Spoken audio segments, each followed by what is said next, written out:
Welcome to The Explainer. Today, we are jumping right into the original text to completely demystify one of the absolute most misunderstood figures in history. We hear the word Machiavellian thrown around all the time, right? Usually it's to describe these cartoonish villains, pure evil, or, backstabbing just for the fun of it. But if we actually sit down and look at the structure of his arguments, a completely different, highly analytical picture emerges. So we're going to break down this infamous reputation today and look at the cold mathematical calculus of power he was actually writing about. Right off the bat, can cruelty ever be justified? I know, it's a harsh, counterintuitive question, and our modern sensibilities instantly scream, absolutely not. But to really understand this text, we have to undergo a bit of a paradigm shift. We have to step away from that mainstream view of Machiavellian evil. We need to look at this not as a moral debate, but as a clinical equation of political survival. And to see exactly how this equation balances out, we have to find the engine driving the entire text. Okay, let's dive into this. Part 1, the hidden key, necessita. So this single concept, necessity, or necessity, is arguably the most used and, surprisingly, the least noticed word in the entire text. It literally acts as a hidden key, unlocking the real pragmatic meaning behind everything he writes. He isn't writing a manual on how to be a monster. He's writing a manual on how to navigate the ultimate constraint, which is the security of the state. It's this specific constraint that excuses actions that we, in normal circumstances, would totally condemn. The source material is actually incredibly specific about this constraint.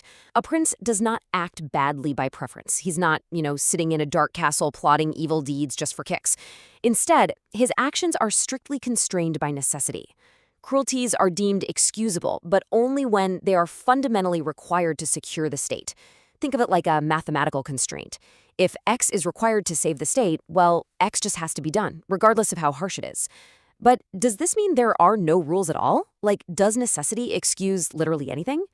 Let's look at Part 2, the Agathocles exception. Now, what's really interesting about this slide is how Chapter 8 provides us with a fascinating case study to answer that very question and show us exactly where the hard moral boundary lies. Enter Agathocles of Syracuse.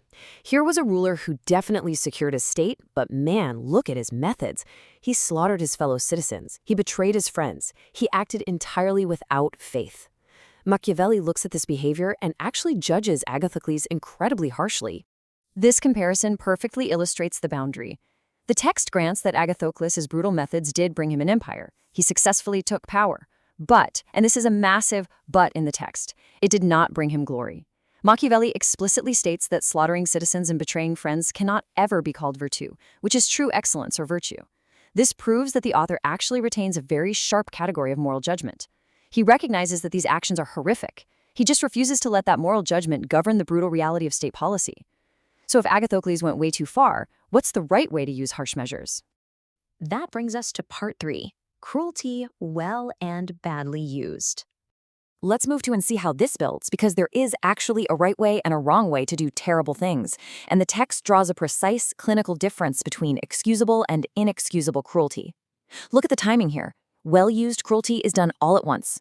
Badly used cruelty, it starts small and just creeps up over time. Look at the motivation. Well-used cruelty is driven entirely by the absolute necessity of securing oneself. Badly used cruelty is not constrained by that necessity at all. And finally, the aftermath. Excusable cruelty is not persisted in. It's immediately converted into the greatest possible benefit for the subjects. Inexcusable cruelty just goes on and on endlessly. All this logic culminates in what might just be the ultimate psychological equation of power, derived directly from the source.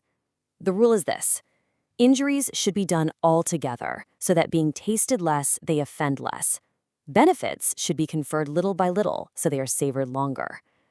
Just let that sink in for a second. It is a stunningly pragmatic, almost surgical observation of human nature. Which leads us to Part 4, the psychology of power. So the crucial point is how these 16th century principles connect directly to basic human psychology. It's all about how our brains process negative and positive events over time. If a leader has to commit injuries, striking all at once means the shock is severe, sure, but the pain is tasted less over the long run because it's just a single event left in the past. People eventually move on. But on the flip side, if you're giving people benefits, you shouldn't do it all at once. You drip them out gradually. By conferring benefits little by little, they are savored longer.